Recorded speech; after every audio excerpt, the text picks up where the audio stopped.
오늘 온라인 렉처를 받은 전동입니다. 여러분들이 오늘 온라인의 렉처, 강의 렉처에 대한 거가 여기 보시다시피 이제 Apuncture and Pain 모델로 되어 있습니다. 그래서 이 제목은 여러분들이 지금 같이 참고 교재로 보시는 책의 제목과 똑같습니다. 그게 뭐냐면은 책의 제목이나 이거의 제목이 똑같다는 말씀 먼저 드리고요.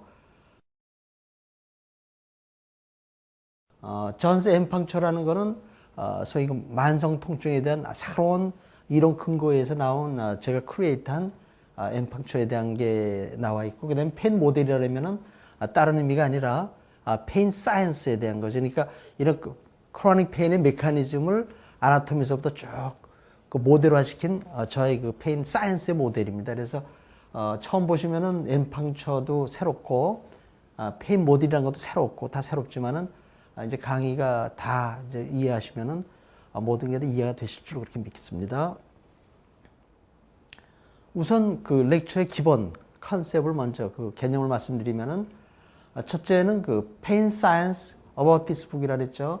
Pain Science, Pain Practice for Chronic Pain이라는 거죠. 그래서 여기서 보면 만성 통증에 대한 기초 과학적인 연구라든지 뉴로사이언스에 대한 거죠.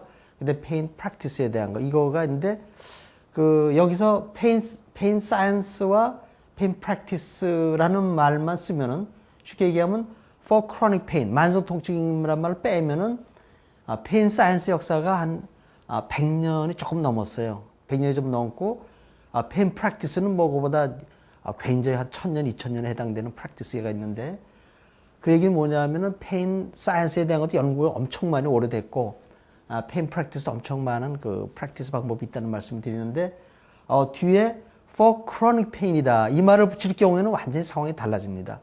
뭐냐면 chronic pain이라는 말을 붙이면은 페인 사이언스 역자라는 거는 10년, 많이 잡아서 10년밖에 안 됐고요.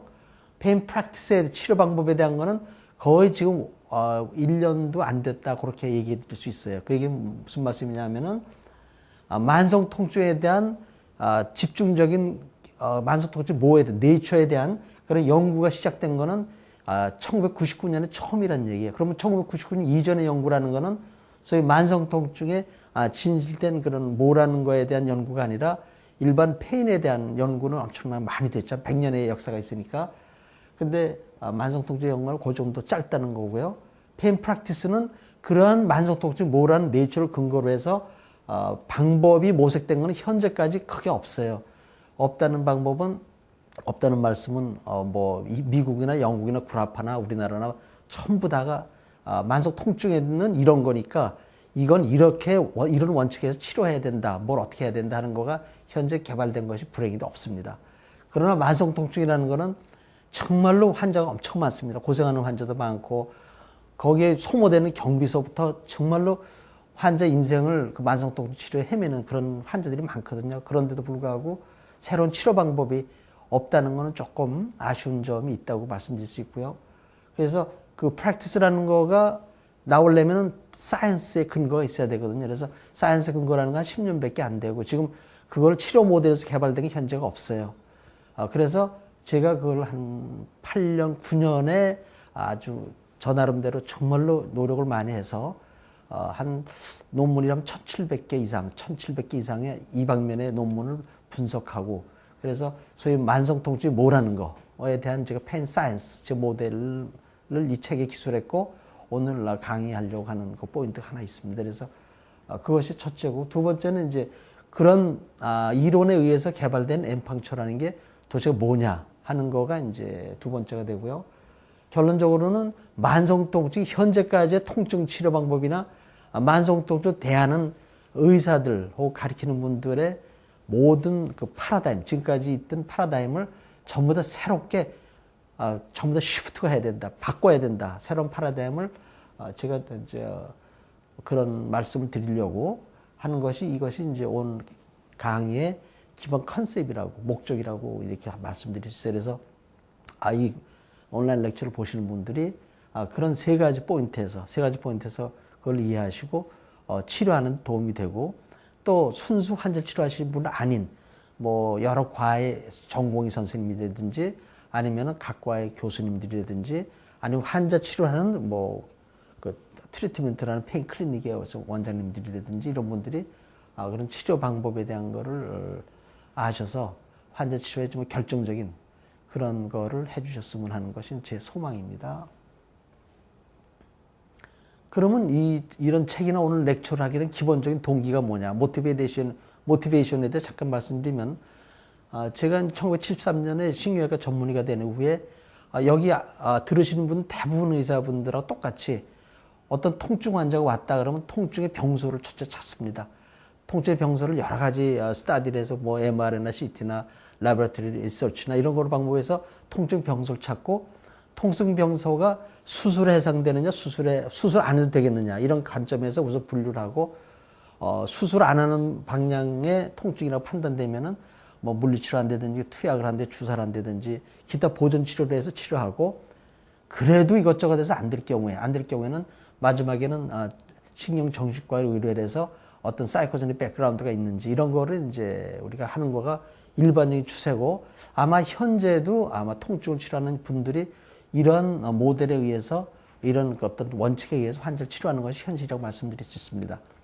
그러나 제가 이거에 의문을 갖기 시작한 거는 분명히 구조도 수술해서 깨끗하고 수술 후에 포스트오프에 체크해서도 아무 이상이 없는데 환자는 계속 통증을 주소하고 나중에는 우울증에 빠지고 잠 못 자고 불안 초조해 이런 사이코제닉 시프터까지 다 있고 그럴 때 이게 도대체 왜 그러냐 구조도 다 좋은데 순수 정신과적인 문제인가 하는 거 항상 의심을 가졌었는데 1999년에 하버드에서 RRG나 CJ 올프에 나온 논문을 만나고 나서부터 완전히 그런 거가 문제가 해결되기 시작했어요. 그래서 99년도 말 2000년부터 그거에 대한 전부 다 그 폴로업한 리서치를 제가 수집을 해가지고 한 4년 내지 5년에 걸쳐서 그걸 스탠다다이즈하고 모델화 시켜서 2004년, 2005년에 이 엠팡초라는 또 페인 모델이라는 거를 그때 정립을 했습니다. 그래서 이 정립한 거 2005년에 그 ISP 세계에서 가장 큰 통증 학회죠. 아주 권위 있는 학회, 세계에서 큰 권위 있는 학회에 2005년에 억셉트가 이미 됐습니다. 그리고 후에 4, 5년에 걸쳐서 모든 그 프레임은 그 당시에 잡혔었고 그 이후에 이제 기타 소소한 데까지 다 전부 다 셋업이 돼서 2009년에 이제 이 책을 저술하게 됐다는 거가 제 모티베이션입니다.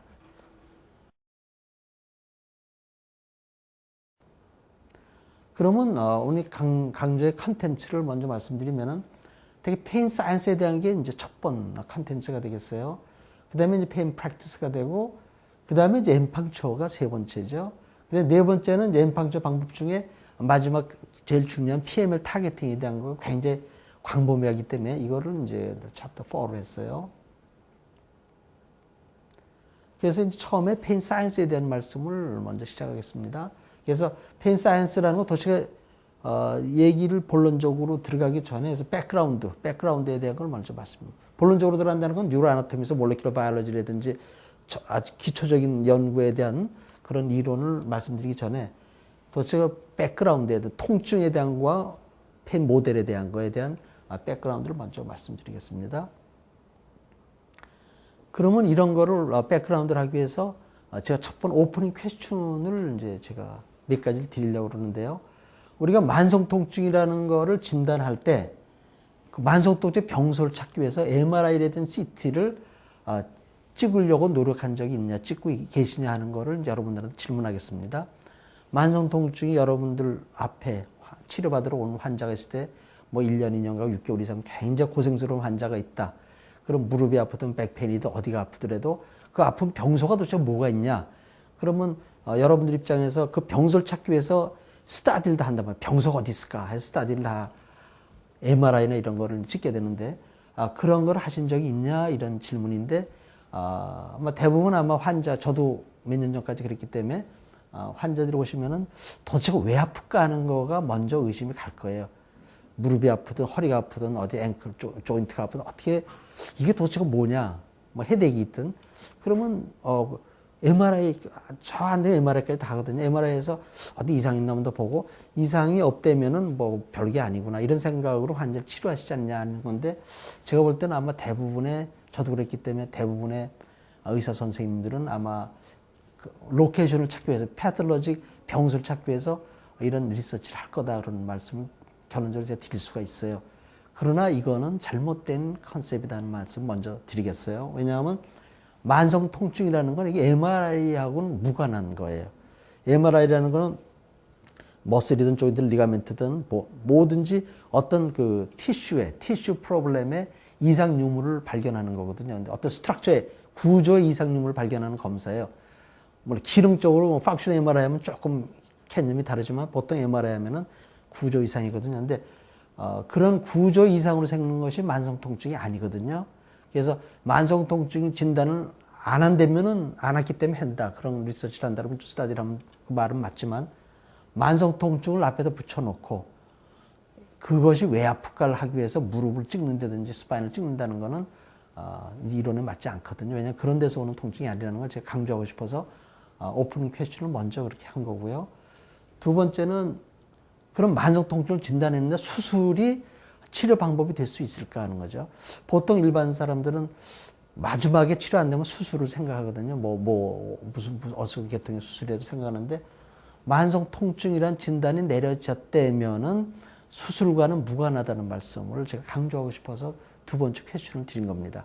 수술과는 무관합니다. 왜냐하면 수술이라는 건 어떤 구조를 커렉션하거나 리모브를 하거나 구조에 대한 조치하는 게 수술이고, 눈에 보이는 구조를 어떻게 하는 거 아니겠어요? 얼라이먼트를 좋게 하든지. 이 만성 통증, 그런 게 만성 통증이 아니기 때문에, 아니라는 것이 최근에 이제 연구 결과로 다 나왔거든요. 그래서 그거 아니라는 두 번째 강조하고 싶어서 제가 질문을 드렸습니다. 세 번째는 이제 우리 디스크가 굉장히 많거든요. 만성 통증이든 뭐 급성이든 관계없이 디스크가 다 있잖아요. 그러면 디스크가 있어서 CT나 MRI를 찍었어요. 찍었는데 루트가 신경근이 압박이 돼 있었어요. 디스크가 벌징돼 가지고 랍처되든 해서 신경근이 압박된 소견을 봤을 때, 환자분이 여러분들한테 내는 왜 다리가 땡기고 허리가 아프냐라고 질문할 때, 여러분들 중에서 이것이 디스크가 튀어나온 디스크가 신경근을, 너브 루트를 눌러서 통증이 오는 거다라고 얘기 안 하신 분이 있으면 제가 손들어 보라는 말씀을 드리겠습니다. 아마 대부분의 신경외과 의사들, 뭐 정형외과 이런 분들 그 소견을 보고 전부 다 튀어나온 위치가 이동된 디스크가 신경근을 눌러서 아프다, 다리가 땡기다라고 거의 아마 설명을 대부분 하실 거예요. 그러나 여기서 제가 말씀드리고 싶은 거는 디스코제닉 페인 때는 너브루트 컴프레션하고는 큰 관계가 없다. 그러니까 대부분 다 설명을 그렇게 하지만 실질적으로 너브루트 컴프레션과는 거의 무관하다면 좀 뭐 의학에서 무관은 거의 없어요. 근데 이제 강조하는 의미에서 무관하다. 제로다 넣으면 달라. 의학이라는 거는 통계로 해서 메조리티가 대부분이 뭐고 소수 이렇게 따져서 줄기를 잡지 100대 0은 거의 없어요. 그래서 이제 제가 말씀드릴 때 좀 강조하는 건 강조다 이해하시면 됩니다. 무관하다는 건 제로라는 말씀은 아니에요. 그래서 그런 뜻에서 디스코제닉 페인이 너브루트 컴프레션하고 관계가 거의 적은데 아마 의사분들이나 환자분들이나 설명 들을 때 다나 의사분들도 뭐 그렇게 설명하는 것이 대부분의 저도 그랬기 때문에 다 그렇게 접근하실 것 같아요. 그리고 수술한다 그래도 신경근에 눌렸으니까 신경근을 빼준다 혹은 데컴프레션 하기 위해서 감압을 시켜주기 위해서 수술한다 라고 목적으로 또 신경근 감압에 또 두는 것이 보통이거든요. 근데 디스코제닉 페인이라는 건 최근에 학설이라든지 여러 가지 논문에 특히 미국이지만 이런 데 백업된 논문을 보면은 너브루트의 압박과는 큰 관계가 없는 걸로 이렇게 나와 있어요. 그래서 이런 것도 하나의 그 파라다임이 좀 작은 의미의 파라다임이지만 이런 것도 많이 교정이 돼야 되지 않냐 이런 거죠. 왜냐하면 처음부터 분자로서 해석을 해야 되거든요. 임뮨 시스템이나 분자 구조를 해석을 해야지 그렇게 어떤 구조 이상으로 이제 해석하시면 안 될 것 같아요. 그런 점을 이제 오프닝 퀘스천이죠. 질문을 먼저 드리고요. 그리고 통증을 얘기할 때 센터라는 말을 많이 써요. 센터. 그래서 통증이 뭐 여기 뭐 다리에 하지에 있는 병소가 있어서 그것이 전달돼 가지고 뇌에 어떤 센터가 있어서 감각센터가 있어서 거기서 뭐 감지라는 걸 배우고 만성 통증도 그렇게 도저히 안 될 때는 이거를 감지 시스템 어디서 이제 블럭을 해봐. 에피듀랄 블럭을 해서 뭐 척수 속에 에피듀랄을 내서 들어가는 걸 블럭을 한다든지 에피듀랄 블럭 많이 하거든요. 이런 식의 개념에서 센터의 개념이 있거든요. 근데 만성 통증은 이런 콜티컬 센터가 없어요. 한 군데 이렇게 지적돼서 센터가 없거든요. 그러나 대부분의 통증을 담당하는 의사분이나 이런 분들은 전부 다 통증에 모든 센터가 있는 걸로 해석을 하시거든요. 그래서 설명도 그렇게 하고요. 어디서 어디로 가서 이건 전부 다 그런 시스템이 페인은 다르거든요. 그래서 이런 거가 제가 오프닝 퀘션으로 제가 말씀드렸어요. 그게 무슨 말씀이냐면은 새로운 그 만성 통증 새로운 어떤 지식이라든 파라다임을 형성해서 접근하는 것이 굉장히 좋다. 고치고 진실된 그런 기전에 의해서 접근해서 치료 방법도 찾아야 된다. 이런 말씀 드리기 위해서 몇 가지 질문했습니다. 그러면 우선 페인 모델 중에서 페인에 대한 걸 먼저 말씀드릴게요. 모델은 이제 두 파트 말씀드리고, 페인 하면은 통증이라는 거는 급성 통증과 만성 통증이 있어요. 근데 다 급성 통증은 되게 좋다 그러죠. 급성 통증 좋은 거고 만성 통증은 나빠요. 또 다른 좀 말로 한다면 급성 통증은 소위 아답티브 페인이라 그래요. 몸에 이롭게 하기 위해서 어떻게 보면 애저스트 하는 거예요. 적응시키는 좋게 하는 굿 이펙트를 갖다 원해서 좋은 효과를 기대하기 위해서 존재하는 것이 애큐페인이에요. 이의가 없어요. 만성 통증이라는 건 소위 말 아답티브 페인이에요. 근데 배드 페인이죠. 그죠? 배드 페인. 나쁜 통증이 돼요. 근데 굿 페인, 배드 페인 굉장히 좀 너무 심플한 용어지만 실제로 세계적인 대가분들 예를 들어서 UC 샌프란시스코 교수님 굿 페인, 배드 페인을 말 써요. 실제로요. 용어를 쓴다고. 그러니까 쓰셔도 괜찮습니다. 굿 페인, 애큐트 페인, 배드 페인, 나쁜 통증, 크로닉 페인 이렇게 되죠. 그래서 크로닉 페인이라는 건 일단 말 아답티브예요. 몸에 이로운 게 없어요. 통증으로 환자를 괴롭히고 인생을 망가뜨리는 역할하고 서퍼링 시키는 역할하는 게 통증이지, 만성 통증이고 어떤 이로운 게 하나도 없어요. 해롭기만 하다는 얘기죠. 그래서 만성 통증이라는 건 참 애니그마라 그래. 옛날 사람들 보면 애니그마예요. 이것도 해석이 한 저것도 안 돼. 애니그마. 수수께끼 같다. 이렇게 퍼즐 같다고 이렇게 아티클에 나와 있어요. 퍼즐 푸는 것 같다고. 해답이 없으니까. 그리고 페이셜 라이프 루인해. 막판에 환자의 인생을 다 망가뜨려요. 직업도 잃게 하고요. 모든 게 망가져 버려요. 심하면 자살도 하잖아요. 그래서 이런 정도로 크로닉 페인은 나쁘다. 그러면은 어떻게 해야 되냐? 크로닉 페인은 반드시 치료해 줘야 돼요. 애큐페인이야 당연히 좋은 페인인데 그건 요 다음 슬라이드 나오겠지만 그 페인의 원인과 제거하면은 애큐페인은 좋아져요. 없어져 버려요. 그러나 크로닉 페인은 반드시 페인을 쫓아서 치료 모델에 의해서 몰레큘러 모델에 의해서 완전 치료를 해줘야지 된다 그런 얘기죠. 왜냐하면 환자를 망가뜨리기 때문에. 그래서 크로닉 페인에 대한 어떤 그 페인 모델을 디벨롭도 시키고 파라다임 시프트 시켜야 된다 하는 거를 이제 제가 먼저 말씀드리겠습니다. 그러면은 이제 보통 우리가 애큐페인, 크로닉 페인이 질문하면은 애큐페인의 병소가 잘 안 나서 오래 페인이 끄는 거를 이렇게 아는 분들이 사실 좀 많거든요. 그래서 이거를 끝까지 찾아보기도 하고 또 하나는 애큐병소에서부터 전달로 어디를 블럭하면 되지 않냐, 어디를 뭐 이렇게 라이시팅하면 되지 않냐 이런 개념인데 사실은 애큐페인, 크로닉 페인은 똑같은 게 하나도 없어요. 우리 크게 나눠서 예를 들어서 정의서부터 볼게요. 애큐페인과 크로닉, 애큐가 크로닉. 급성 통증만 정의만 데피니션에서 봐도 애큐페인은 심프톰이에요. 증상이에요. 증상. 무슨 병에 의해서 표출되는 증상의 통증이 급성 통증이에요. 병이 있어요. 애큐페인은 어디 관절염이 있든 다쳤든 뭐든 디스크가 생겼든 뭐 어디 스파인이 어떻게 든 리테스가 든 뭐가 원인이 있어요. 뭐 인플라메이션이 와든 마이오사이트가 오든 원인이 있기 때문에 아픈 거가 급성 통증이. 근데 만성 통증은 원인이 없어요. 근육에도 아무 데도 없어요. 그게 통증 자체가 병이에요. 통증 자체가 병이다. 그러면 이 정의에서 완전 다르지 않습니까? 애큐페인 심프톰이다. 증상이다. 어떤 병을 나타내는 증상이다. 만성 통증은 그런 증상이 아니에요. 그게 그 자체가 병이에요. 크로닉 페인은. 요게 이제 데피니션 차이죠. 그러면 우리 테라피틱 심프톰이라는 건 치료해야 될 증상 보면 에큐페인은 역시 통증 자체가 주예요. 아파요. 계속. 염증이 다친 부위가 계속 쑤시고 아픈 것이 에큐페인인데 크로닉 페인은 전혀 달라요. 크로닉 페인은 아픈 거 물론 있어요. 그러나 두 개가 더 있어요. 크로닉 만성 통증이라는 건 아픈 거는 3분의 1이에요. 그 이외에 어펙티브 모티베이션 컴포넌트라는 건 에모셔널한 문제가 수반돼요. 그게 하나의 구성 요소이기 때문에 만성 통증은 세 가지 구성 요소가 있어요. 하나는 이런 감각적인 감각 통증의 센소리죠. 센소리 컴포넌트가 있지만 두 번째는 어펙티브 모티베이션 컴포넌트. 에모션하고 관계돼요. 에모션하고 관계되는 컴포넌트가 있고 세 번째는 thinking까지도 다 관계돼요. 대뇌까지. 이 세 가지가 합쳐진 것이 만성 통증의 구성이에요. 휴먼 바디, 인체 다른 머리, 팔, 다리, 허리가 있듯이 만성 통증 세 가지가 합쳐진 것이 만성 통증이에요.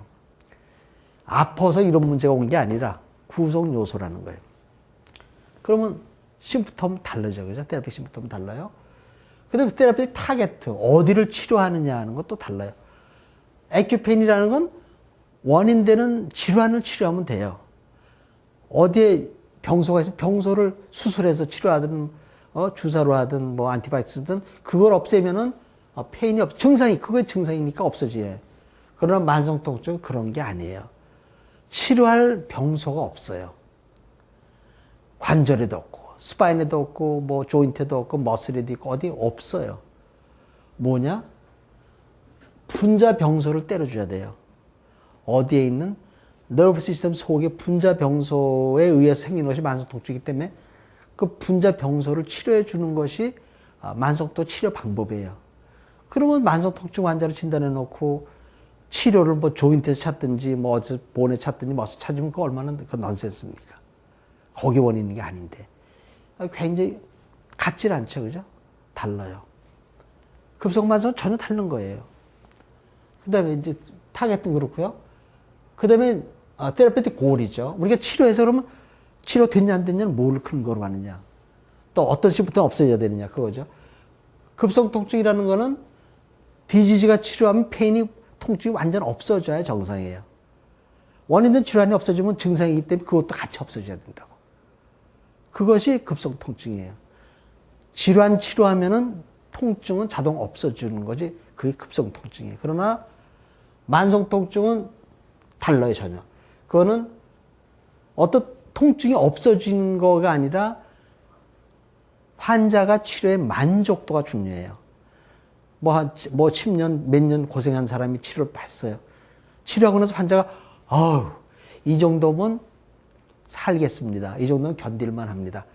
치료에 만족합니다. 이제 더 이상 병원 올 필요 없겠어요. 완전 괜찮으세요? 뭐 조금 이상한데 이 정도면 괜찮다. 그것이 치료의 끝이에요. 급성통증 통증이 없어져야 돼요. 완전 없어지는 것이 끝이에요.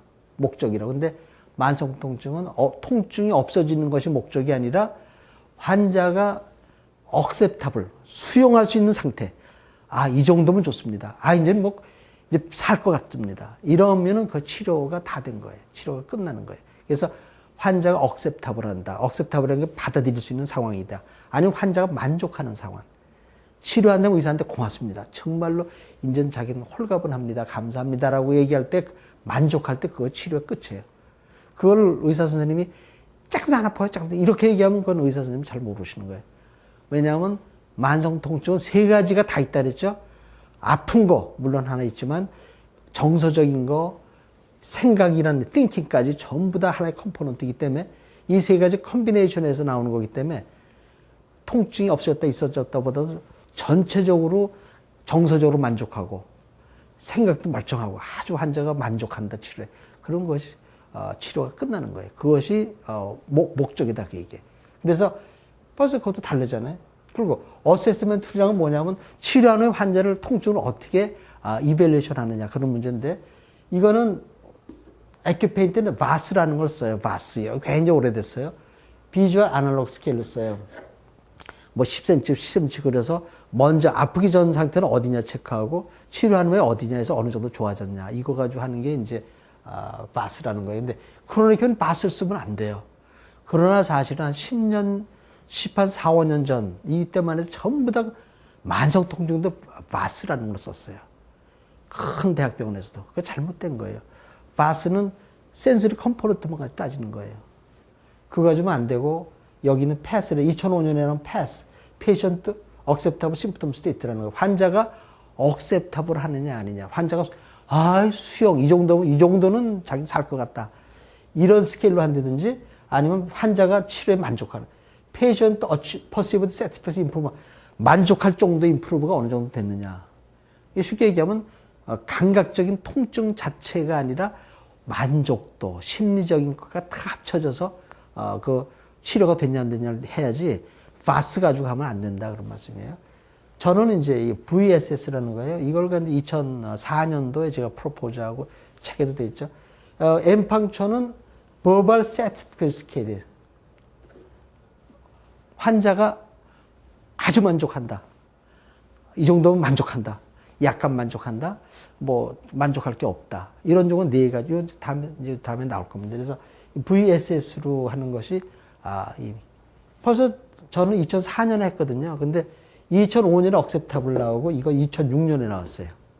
만족도라는 게 어떻게 보면 만성 통증에 치료한 후에 평가하는 시스템으로는 제가 좀 이상한 얘기죠. VS가 2004년도에 제가 서제스트하는 거예요. 그리고 페인 모델로 따져볼게요. 급성 통증이라는 건 스트럭처 페인 모델에 구조가 이상 있냐 없냐가 중요해요. 관절 이상 있냐 없냐 이게 중요해요. 그러나 만성 통증은 구조랑은 관계가 없으니까 제가 몰레큘러 모계 타겟팅 모델에 의해서 평가를 해야 돼요. 분자병소가 해소됐느냐. 분자병소의 모델에 의해서 제가 얘기한 다음에 쭉 페인 사이언스 나오는 몰레큘러 모계 타겟팅 페인 모델에 의해서 해석을 해야 된다는 얘기죠. 첫 번째가 서제슈라는 거예요. 이게요. 그러면 여기서 보면 급성과 만성은 어떻게 돼요? 어떻게 보면 무관해요. 관계가 없다고요. 급성 통증이 재수없이 안 나고 오래 병소가 이상하게 치료가 안 돼서 오래 끄는 통증이 아니다 그런 말씀이에요.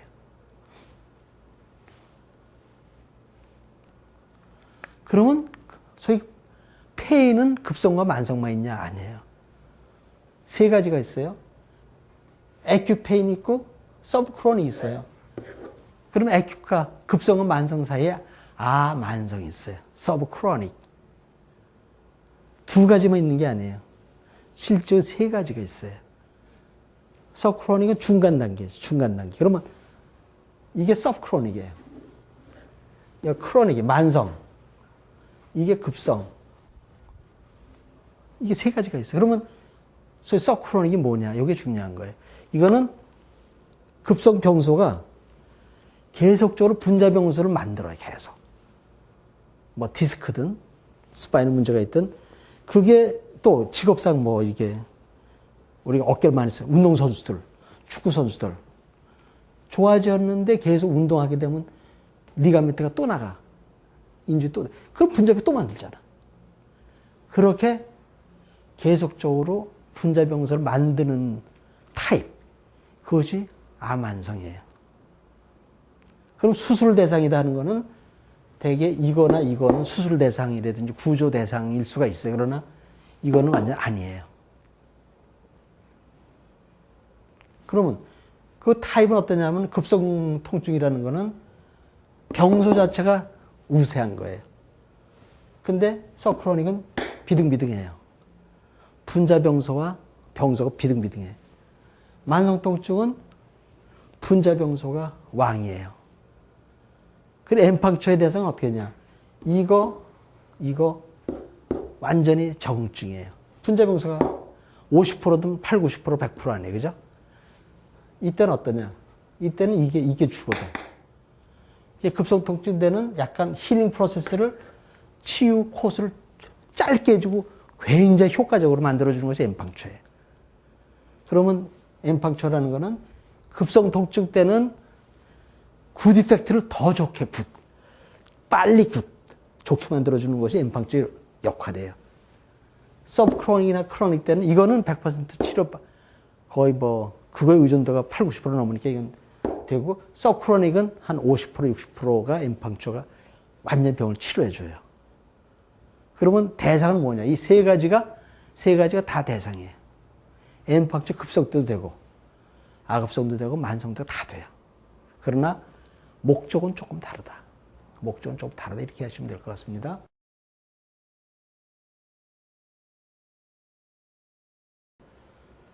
스트럭처 페인 모델은 마이페이셜 페인 신드롬 이게 이제 많이 나오죠. 그래서 우리나라에도 IMS 하는 분들 많고 그래요. 그런데 IMS든 TPI든 이런 건 전부 다 스트럭처 페인 모델의 이 정통파라는 건 뭐냐면 근육계통이면은 정형외과에서 다뤄야 돼요.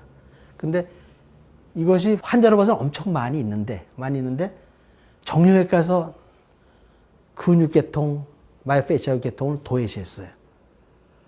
도외시하고 정형외과에서 다뤄주질 않았어요. 그래서 오히려 이런 건 발달을 어떻게 하냐면 정통파 정형외과나 딴 데서 다루지 않고 다른 그룹에서 발달이 됐어요. 그래서 예를 들어 TPI도 그렇게 발달된 거고 IMS도 그렇게 발달됐어요. 쉽게 얘기하면 IMS는 지금 우리나라에 많죠, 회원이.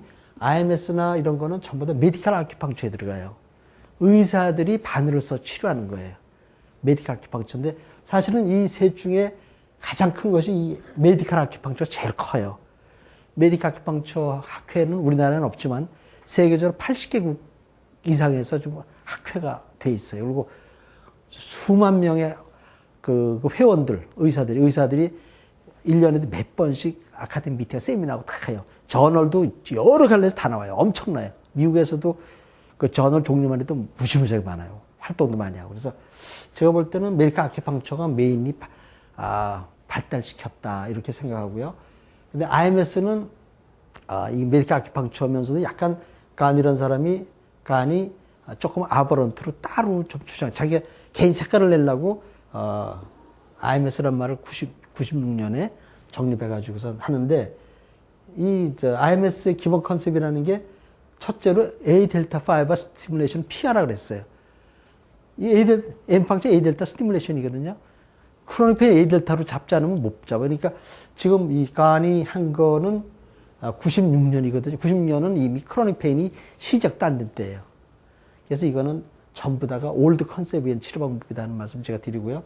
물론 그 니들로 하는 거기 때문에 굉장히 이 의사로서는 외국에서는 흔했는데 우리나라를 보면 니들로 통증에 대한 뭐를 치료한다는 거는 그거는 공헌도가 커요. IMS가 그 니들로서 통증 치료나 어떤 니들 썼다는 거는 굉장히 우리나라의 공헌도는 크다고 생각해요. 크다고 생각하는데 실질적으로는 메디컬 아큐펑처 굉장히 큰 거예요. 메디컬 아큐펑처 세계 학회가 다 있고 연구도 뉴로로지스트서부터 좀 길어서 같은 논문이요. 말도 못한 논문이 리서치가 실제로 되고 있어요. 메디컬 아큐펑처가 큰데 TPI하고 이제 트리거 포인트 아큐펑처하고는 라인 하나 차이라 그래요. 근데 거의 같아요.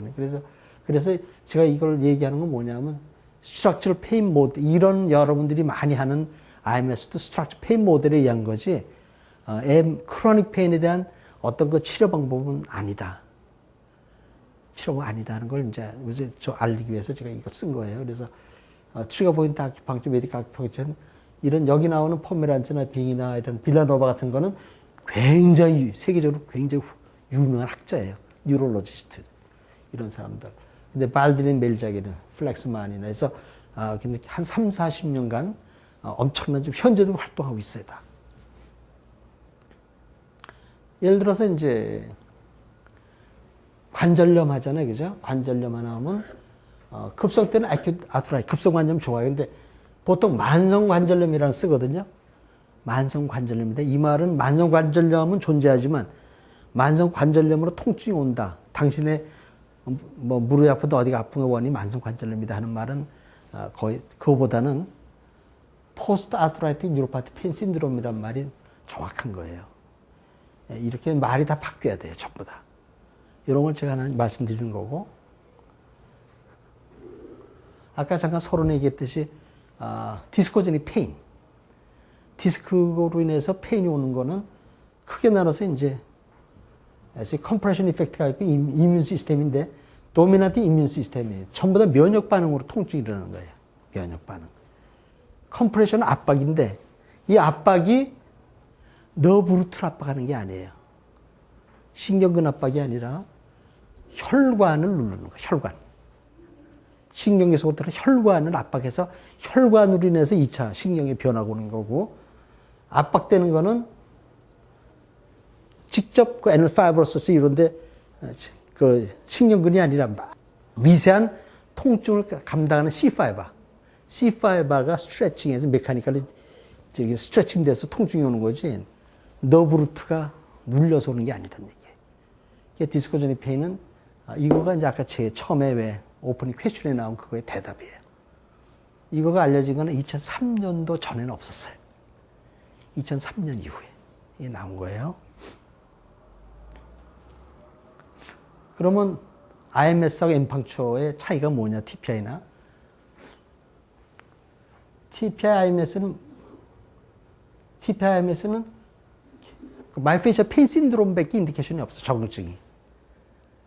마이페이셜 페인 신드롬, 머스큘러 스케탈만 해도 인디케이션 빠져나가요. 오직 마이페이셜 페인 신드롬만 나오는데, 엠팡처는 마이페이셜 물론이고 머스큘러 스케탈 전부 다, 스파인, 조인트 다 들어가고, 비세럴 페인, 내장통, 기타 하여간 통증 병소 다 해당돼요. 엠팡처는 무지만 넓다는 얘기지. 만성 통증, 급성 통증, 비세럴 페인 뭐 전부 다 해당돼요. 모든 환자 다 해당된다. 차이가 엄청 많죠. 모델은, 이거는 스트럭처 페인 모델이니까 구조를 어떻게 해보자. 뭐 머슬이 근육이 쇼트닝 되고 풀어본데도 이런 개념이지만, 이거는 분자 병소를 직접 없애는 거예요. 그러니까 모델서부터 인디케이션이 기타 우리가 하고 있는 거하고는 하늘과 땅 차이다 하는 거, 그런 걸 좀 이해해 주시면 좋겠어요. 여기서 보면은 세 가지 컴포넌트예요. 센소리라는 건 다 아는 거죠. 감각적인 요소가 있죠. 중요한 건 에모셔널 익스피리언스라고 해서, 에모셔널 익스피리언스라는 게 우리가 아는 경험이라는 뜻이 아니라 토탈적인 필링을 얘기하는, 느낌을 얘기하는 건데, 중요한 요소가 unpleasant해요. 이게 핵이에요. unpleasant한, 아주 불쾌감을 주는 센소리와 에모셔널 익스피리언스예요. 근데 뭐 막연히 에모셔널 익스피리언스가 아니라 associated with tissue damage, 조직이 손상, 세포가 손상되는 거와 연결시켰어요. 그러니까 실질적이든 가능성이 있든 티슈가 망가지는, 조직이 망가지는 거와 같이 결부된 감각과 어떤 에모셔널 익스피리언스다 이렇게 했거든요. 근데 이거보다 좋은 용어가 있을 것 같은데 바뀌질 않았더라고요. 이렇게 하나 참고로 말씀드리고요. 근데 여기서는 중요한 거는 그 바이올로지컬 데피니션이 굉장히 중요하거든요. 바이올로지컬 데피니션이 뭐냐면, 페인은 3 컴포넌트가 되어 있어요. 세 가지 컴포넌트로. 하나는 센소리 컴포넌트가, 센소리 디스크립티브 컴포넌트가 있고요. 두 번째 어펙티브 모티베이셔널 컴포넌트가 있어요. 어펙티브 모티베, 감정적인 어펙티브 모티베이셔널 있고, 세 번째 커그니티브라는 건 뭐냐면 하이, 아직 띵킹 하는 거예요. 띵킹, 어텐션 이런 거죠. 이런 세 가지가 크로닉 페인의 컴포넌트에 들어가요. 컴포넌트에. 이렇게 이제 이거 굉장히 발달된 거거든요. 그런데 이제 다른 걸로 우리가 좀 얘기해 보면, 클리니컬 레벨로 제가 아나리시스 해보고요. 그 다음에 프라이머리 세컨더리 레벨인데, 여기서 보면 클리니컬 레벨에서는 재미난 거는 역시 센서리 컴포넌트 역시 첫 번이죠. 두 번째는 어펙티브 모티베이셔널이에요. 세 번째는 커그니티브예요. 이거는 아까 얘기한 페인의 컴포넌트니까 이해가 되는데, 클리니컬에서 중요한 건 비헤이비어럴 레벨이 있어요.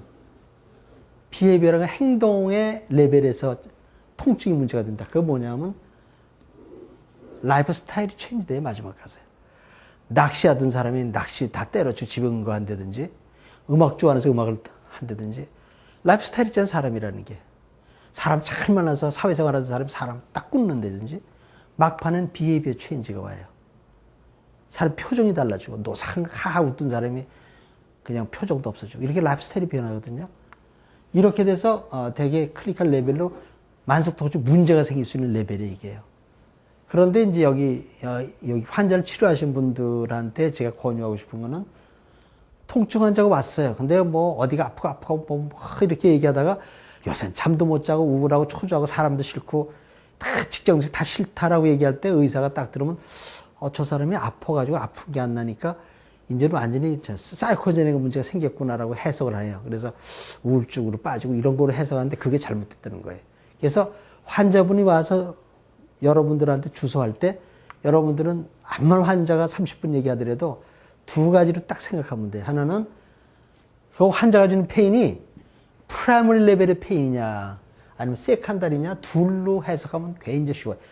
1시간을 환자가 얘기해도 하나하나 얘기 들을 필요 없어요. 아, 이거 프라이머리 레벨의 페인이냐 세컨다리 레벨의 페인이냐라고 생각하는 것이 굉장히 심플하고 정확하게 환자 진단할 수 있어요. 그럼 프라이머리 레벨의 페인이라는 건 뭐냐면 통증만 주소하는 거예요. 30분을 얘기하는데 무릎이 아프고 허리가 아프고 어디가 어깨도 아프고 통증만 계속 유지해. 그럼 10분을 얘기해도 그건 프라이머리 레벨의 페인이에요. 근데 환자가 3분을 얘기해도요. 원장님 무릎이 아프고요. 잠도 못 자고 우울하고 신경질 나고 사람 만나 싫고 이러면 단 5분 얘기해도 그건 세컨더리 레벨의 페인이에요. 쉽게 얘기하면 미래와 연결돼서 얘기를 하는 거. 미래와 연결돼서 본인이 괴로워하고 내 통증은 도대체 어떻게 될 거냐. 뭐 내 통증은 어디로 가는 거냐. 난 치료하는 방법 없냐 있냐. 미래, future. 미래와 같이 환자가 주소하는 거는 세컨더리 레벨의 페인이에요. 그 분자병사가 생기는 레벨이 달라지는 거예요.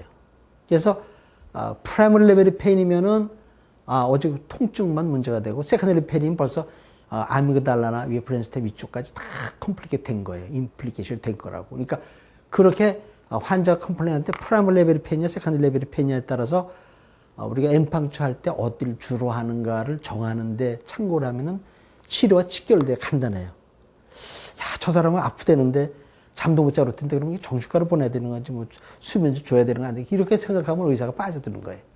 환자가 컴플레인 할 때 어떻게 해요? 프라이머리 페인이냐 세컨더리 페인이냐만 생각하면 쉬워요. 프라이머리 페인은 페인만 문제가 돼요. 세컨더리 레벨의 페인이면 이거는 벌써 센트럴까지 상당히 분자로 문제가 생긴 것이니까 예를 들어 디센딩을 어떻게 하고 뭐 V1을 어떻게 하고 생각을 그렇게 해줘야 돼요.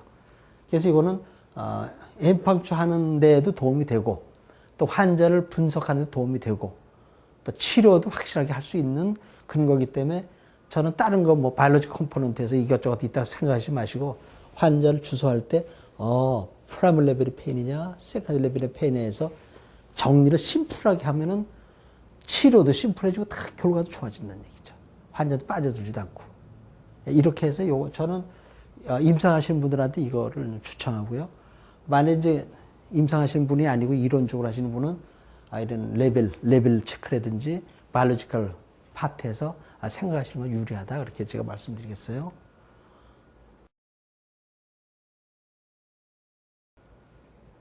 그래 용어가 페인은 이제 끝났어. 통증에 대한 거 정의는 데피니션이 끝났고 두 번째 알로디니아라는 건데 알로디니아가 난 너셉티브 스티뮬라이 페인이 나오는 거. 예를 들어서 살짝 만졌는데 페인 느끼는 거.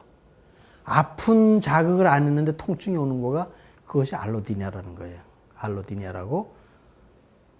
그건 5가지 타입이 있어요. 다이나믹 알로디니아가 있고요. 스타틱 알로디니아가 펑테드 알로디니아가 있고 콜드, 히트 이렇게 5가지가 있는데 엠팡초하고 가장 알아야 될 중요한 알로디니아는 스타틱 알로디니아예요. 스타틱 알로디니아. 이거는 몰레큘러 리전 중에서 나중에 나오는 PML이 있다는 걸 알려주는 하나의 좋은 진단 방법이에요. 그래서 5가지 중에 스타틱 알로디니아가 엠팡초랑 가장 관계가 깊다. 이렇게 스타틱 알로디니아 하나 외워야 돼요. 그러면 스타틱 알로디니아는 뭐냐면 아주 살짝 눌렀을 때 페인이 오는 거예요. 어느 부위를 살짝 눌렀을 때 페인이 있다. 그 속에 몰레큘러 리전이 있다는 거예요. 스타틱 알로디니아, 요거 용어가 중요하고요. 그 다음에 바늘을 찔렀을 때 굉장히 아파하는 사람이 있어요. 주사 맞을 때 무지무지 아파하는 거. 이게 펑테드 알로디니아래. 펑테드 알로디니아. 콜드 알로디니아는 찬 거 맞으면 아파요. 저 얼음 같은 거 살짝 대면 무지무지 아파하는 거, 이거. 또, 히트 알로디니아는 웜, 핫팩을 대면 아파요. 뜨뜻하지가 않고. 이런 것들이 전부 다 알로디니아. 원래, 콜드하든지 히트가 페인 오는 게 아니거든. 근데 그럴 때 페인이 오는 것들이 전부 다 알로디니아. 살짝 이렇게 무빙 해서 슬쩍 타치를 해도 아파.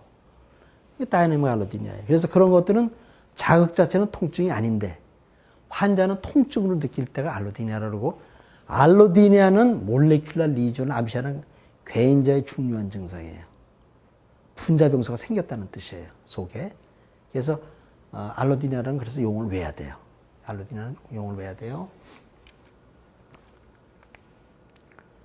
그래서 알로디니아, 하이퍼알제시아하고 다르죠. 알로디니아라는 건 페인풀 스티뮬레이션이 아닐 때, 통증과 관계없는 자극일 때 아파하는 것이 알로디니아고요. 하이퍼알제시아라는 건 통증 자극이 있는데 정상적으로는 이 정도 아픈데 하이퍼알제시아는 굉장히 더 이렇게 증가돼서 아파할 때, 그걸 하이퍼알제시아라. 그러면 몰레큘러 분자병사가 생겼다, 엠팡초의 대상이 된다, 이런 걸 따지는 거에 중요한 거는 첫째는 알로디니아, 두 번째는 하이퍼알제시아. 두 가지가 있으면 분자병소를 찾아야 돼요. 분자병소 대상이 되고 치료 대상이 되고, 그 중에서 스타틱 알로디니아가 있으면 그곳에 PML이라는 파프 몰레큘러 리전의 병소에 스타틱 알로디니아 굉장히 중요해요. 그래서 알로디니아와 하이퍼알제시아 둘은 이제 이해하실 필요가 있다, 그렇게 말씀드릴게요. 그러면 이제 디센딩 페인, 디센딩 컨트롤은 어떻게 되느냐? 이게 이제 엠팡초의 기능이 굉장히 중요해요. 엠팡초를 딱 해 트라이미널 V1, V3 스티뮬레이션 하면 이것이 워킹하는 거예요. 이 엠팡초의 작용 기전이 굉장히 중요한 뉴럴 패스웨이예요. 엠팡초가 PAG 액티베이션 하는 PAG. PAG 액티베이션 하면 RBM 통해서 도자론으로 가서 스파이널 도자론에 있는 몰레큘러 리전을 솔빙해요. 나중에 아마 다시 패스웨이가 나올 거예요. PAG 액티베이션 되면 RBM 가는 게 있고 A7으로 가서, A7은 역시 도자론 오거든요. 그래서 두 가지 메인 패스웨이에서 도자론, 스파이널 코드 도자론을 솔빙 시킨다, 페인을 컨트롤한다, 이렇게 몰레큘러 리전을 해결한다, 이렇게 해석하면 돼요. 그러면 이쪽의 스티뮬레이션에서 이제 자극받는 액티베이션 되는 건 PAG가 액티베이션 되는 페리아큐터 그레이저, 이렇게 해서 아시면 돼요. 예, PAG 액티베이션 엠팡초로 되고, 그것이 A7으로 가고 RBM 통해서 또 온다는 얘기죠. 그리고 SRD라는 거가 나왔죠. SRD 스티뮬레이션 되면은 DNRC가 생겨요. DNRC, Diffuse Noxious Inhibitory Control이죠. 이거는 일반 리드를 써서 페인이 컨트롤되는 메디컬 아큐팡처리스트의 메인 메커니즘이 이거예요. DNRC 스티뮬레이션이에요. SRD 스티뮬레이션으로 DNRC 오는 거예요. 이거는 굉장히 중요한 페인 컨트롤 시스템이에요. 엠팡처 물론 이게 스티뮬레이션 다 돼요, 동시에. 그래서 이제 이런 스파이널 너시셉션이 디센딩 컨트롤을 이렇게 받는다는 뜻이죠. SRD한테, SRD 위치가 어딨냐, 역할이 뭐냐, 그것도 와인답이 오고, SRD 굉장히 중요해요. 이거는 DNRC의 피보탈 뉴런이에요. DNRC 오는 건 SRD. SRD가 서브뉴클레스 레티큘러 도잘리스의 약자거든요. SRD 스티뮬레이션이라는 게 굉장히 아큐팡처하고 굉장히 중요한 뉴클레스입니다. 예, 그래서 그때 해당돼서 나오는 뉴로 트랜스미터예요. PAG에서 RBM이 가는 건 메인이 글루타메이트나 뉴로텐신이고요. 마이너가 또 가바나 엔세팔린이 들어가겠어요. PAG에서 A7 가는 거는 substance P가 되고, RBM에서 오는 거는 이제 가바나 오피오이드 이런 거고요. A7에서 물론 도자론 내려오는 건 NA, 노아드레날린이 되겠죠. 그래서 뉴로 트랜스미터에 대한 이건 이제 보시면 다 이해가 되실 수 있습니다. 네, 요까지가 이제 뉴럴 베이시스. 뉴럴 베이시스 제일 중요한 거는 뭐냐? 뉴럴 베이시스 라미너 1, 라미너 2에 대한 개념. 크로닉 페인은 라미너 5, 에큐 페인은 라미너 1의 그 코스가 제일 중요하고요. 뉴로 피지올로지에서는 엔티릴리즈가 제일 중요해요. 엔티릴리즈가 돼가지고 페인이 가는데, 엠팡처는 엔티릴리즈의 랍트리에 메인이 작용한다는 거. 그다음에 몰레큘러 바이올로지에서는 NMPS가 굉장히 중요하고, NMPS가 생기는 거에 기본이 몰레큘러 리전인데, 페리페랄에 PML이 생기고 SML이 생기고, 디센딩 이니비토리가 문제가 생기고, 디센딩 패실리티 문제가 다 생기고, 네 가지가 문제인데, 엠팡처는 그거 네 가지 생기는 기본이 알터드 카플링이다. 알터드 카플링을 커렉션 해주고, 고쳐주고, 해소하는 것이 엠팡처다. 알터드 카플링을 근본적으로 막으면 나머지가 다 해소가 되지 않겠어요. 그래서 영어가 이제 엠팡초에 대한 거, 크로닉 페인에 대한 거, 그 페인 사이언스에 대한 아나토미부터 피지올로지 몰레큘러에 대한 핵심적인 것만 제가 여기서 강의를 드린 거고, 하나하나 파트가 어느 뉴클레이가 어떻게 작용하느냐, 뭐 어떻게 패드가 이런 거 자세한 거는 부분적으로 여러분들이 하나하나 이렇게 인터넷 서치해서 들어가 보면 저서 다 잘 나와 있기 때문에 그거는 이제 자기가 좀 알고 싶은 부분 더 보완을 해서 크로닉 페인과 액큐 페인이 뭐가 다르냐, 아나토미는 어떻게 달라고, 피지올은 어떻게 달라고, 몰레큘러 바이올로지 어떻게 다르냐. 엠팡초는 그거가 어떤 모델로 기본으로 해서 어떻게 때려서 어떻게 그 분자 병수를 해소시키고 막음으로써 크로닉 페인 넘어가는 것도 막고, 또 크로닉 형성됐을 때 분자 병수 자체를 어떻게 해소하느냐. 그 해소하는 방법이 저희 타겟팅 모델인데, 타겟팅 모델을 해소하는데 툴로서 풀 아큐펑처 니들을 쓴 거고, 풀 아큐펑처 니들로서 A델타5나 PML 타겟 익사이테이션 시켜가지고 특수한 몰레큘이 분비돼서 그 몰레큘로 하여금 몰레큘을 제어하는 거죠. 그리고 트라이즈 디센딩 컨트롤 해가지고 pH 액티베이션 시켜서 쭉 해서 스파이널 도자론이나 몰레큘러지 또 해소하고. 그러니까 전쟁으로 말하면 육해공을 다 쓰는 거예요. 미사일이나 이거 다 쓰는 거거든요. V3 같은 미사일에 해당되고요. 이거는 공군에 해당되고, 뭐 좀 유치한 비유인지 모르지만 그런 거가 전쟁하는 거 똑같아요. 페니키는 전쟁 몰레큘이죠. 적군이라고 그랬죠. 그거를 쿨리를 써서 유행군이나 아군을 만들어서 그 원래 있는 군을 무찌르는 식으로 군 몰레큘을 만들어서 인두시켜서 밴 몰레큘의 문제를 근본적으로 해소하는 거.